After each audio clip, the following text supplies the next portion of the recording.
Do you remember what your hands can do? Grab a needle and thread, and let's sew together. A very simple but strong seam is to do a small running stitch with an occasional back stitch to lock it into place.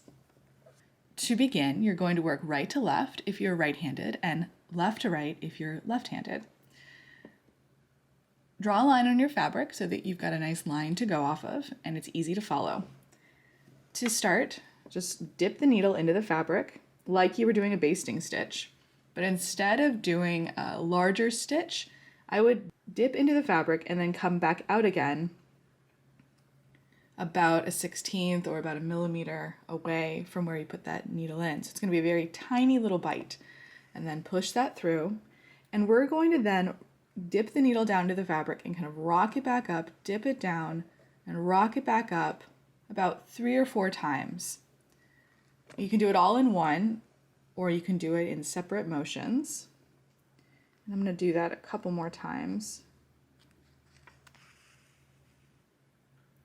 And then I'm going to take my needle and I'm going to go back to the stitch that I just did. And then I'm going to progress forward about a stitch width away from the tail, push this through, and then that's going to lock that in place. So it's going to be an odd looking seam. You're going to have even running stitches and then the occasional kind of 2-stitch touching, and then you're going to progress from there.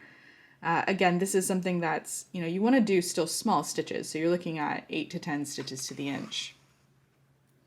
And this is something I see on historical seams that are used for felling. So for example, on shifts, historical shifts, I've seen the stitch seamed with a tiny running stitch and the occasional back stitch, and then they fell over the raw edge.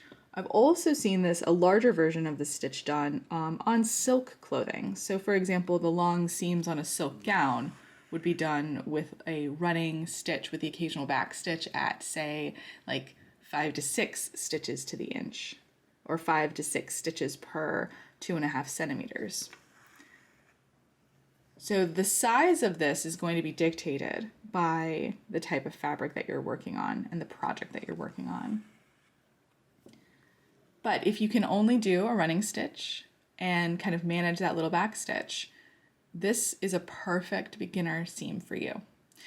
To knot off, I'm going to do a little back stitch, push my needle perpendicular to the fabric, pull this up, and then I'm going to take a little bit of a bite in between the thread and the work.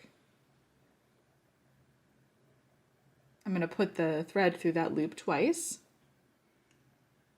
Now you've got a knot, and now I'm going to actually then put the needle in between the thread and the work, going back towards the work itself, just to lock that tail in place. I'm going to snip it, and there we have it. So this is the underside, and then this is the quote-unquote right side of the work. Let me know what you think in the comments. Happy sewing!